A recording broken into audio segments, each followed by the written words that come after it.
ଛୁଇଁଲା ମୌସୁମୀ। ଏଠି ଘଡ଼ଘଡ଼ି ସହ ପ୍ରବଳ ବର୍ଷା। ପଶ୍ଚିମ ଉତ୍ତର ପ୍ରଦେଶ ଏବଂ ଉତ୍ତରାଖଣ୍ଡର ଅନେକ ଅଞ୍ଚଳରେ ବିଳମ୍ବିତ ରାତିରେ କାଳବୈଶାଖୀ ବର୍ଷା ହୋଇଛି, ଫଳରେ ଲୋକଙ୍କୁ ଗରମରୁ ଆଶ୍ୱସ୍ତି ମିଳିଛି। କେବଳ ଏତିକି ନୁହେଁ, ପ୍ରଚଣ୍ଡ ଝଡ଼ ବର୍ଷା ଯୋଗୁଁ କେତେକ ସ୍ଥାନରେ ଗଛ ଭାଙ୍ଗି ରୋଡରେ ପଡ଼ିଛି ତ କେତେକ ସ୍ଥାନରେ ବଡ଼ ବଡ଼ ପଥର ପଡ଼ି ରହିଛି। ରାସ୍ତାରେ ଗଛ ଭାଙ୍ଗି ପଡ଼ିଥିବା କାରଣରୁ ଲୋକଙ୍କୁ ଯାତାୟାତ କରିବାରେ ଅସୁବିଧା ହେଉଛି। ସେହିଭଳି କେତେକ ଘରର ଛାତ ଉପରେ ବିଭିନ୍ନ ହୋଲିଂ ପଡ଼ିଥିବାର ଦେଖିବାକୁ ମିଳିଥିଲା। ଗତକାଲି ରାତିରେ ବଜ୍ରପାତ ଏବଂ ହାଲୁକା ବର୍ଷା ଯୋଗୁଁ ଗରମରୁ ଲୋକଙ୍କୁ ଆଶ୍ୱସ୍ତି ମିଳିଛି।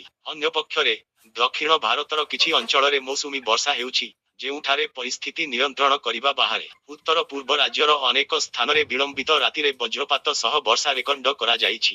ବର୍ତ୍ତମାନ ଏଠାରେ ବର୍ଷାର ସ୍ତର ବଢ଼ାଇବ ବୋଲି ଆଶା କରାଯାଉଛି। ଭାରତୀୟ ପାଣିପାଗ ବିଭାଗ ଏହି ଦେଶର ଅନେକ ରାଜ୍ୟରେ ପ୍ରବଳ ବର୍ଷା ହେବାର ଚେତାବନୀ ଦେଇଛି। ଭାରତୀୟ ପାଣିପାଗ ବିଭାଗ ଅନୁଯାୟୀ ଆସନ୍ତା 2 ଦିନ ମଧ୍ୟରେ ବିହାର, ଝାଡ଼ଖଣ୍ଡ ଓ ଓଡ଼ିଶାରେ ସର୍ବାଧିକ 2-3 ଡିଗ୍ରୀ ତାପମାତ୍ରା ବୃଦ୍ଧି ପାଇବ ବୋଲି ଆଶା କରାଯାଉଛି। ଏହା ସହ ଉତ୍ତର ପ୍ରଦେଶର ତାପମାତ୍ରା 2 ଡିଗ୍ରୀ ବୃଦ୍ଧି ପାଇପାରେ, ଫଳରେ ପ୍ରବଳ ଗରମ ଅନୁଭୂତ ହୋଇପାରେ। ଟିମ୍ଡ ଅନୁସାରେ ମୌସୁମୀ କେରଳ ଏବଂ ତାମିଲନାଡୁ ଦେଇ କର୍ଣ୍ଣାଟକକୁ ଛୁଇଁଛି। 10 ଜୁନ ସୁଦ୍ଧା ମହାରାଷ୍ଟ୍ର, ମଧ୍ୟପ୍ରଦେଶ ଏବଂ 27 ତାରିଖ ସୁଦ୍ଧା ଦିଲ୍ଲୀରେ ମୌସୁମୀ ପହଞ୍ଚିବ ବୋଲି କୁହାଯାଇଛି। ମୌସୁମୀ 30 ମଇରେ କେରଳ ଏବଂ ଉତ୍ତର ପୂର୍ବ ରାଜ୍ୟ ଓ 31 ମଇରେ ଉତ୍ତର ପଶ୍ଚିମବଙ୍ଗରେ ପହଞ୍ଚିପାରେ। 2 ଦିନ ଧରି ତାପମାତ୍ରା ଅସ୍ଥିର ରହିବ ବୋଲି ଆଶା କରାଯାଉଛି। କୋଟା ଏବଂ ଭରତପୁର ଡିଭିଜନରେ ତାପମାତ୍ରା ବୃଦ୍ଧି ରେକର୍ଡ କରାଯାଇଥିଲା।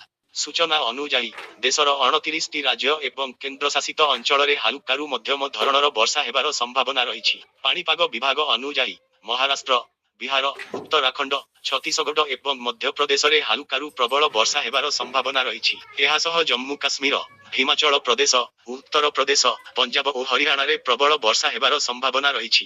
ଏହା ବ୍ୟତୀତ ଦିଲ୍ଲୀ, ରାଜସ୍ଥାନର ବିଭିନ୍ନ ଅଞ୍ଚଳରେ ହାଲୁକା ବର୍ଷା ହୋଇପାରେ। ଅରୁଣାଚଳ ପ୍ରଦେଶ, ମେଘାଳୟ, ଆସାମ, ନାଗାଲାଣ୍ଡ, ମଣିପୁର ଓ ମିଜୋରାମ ପ୍ରବଳରୁ ଅତି ପ୍ରବଳ ବର୍ଷା ହେବାର ଆଶଙ୍କା ରହିଛି।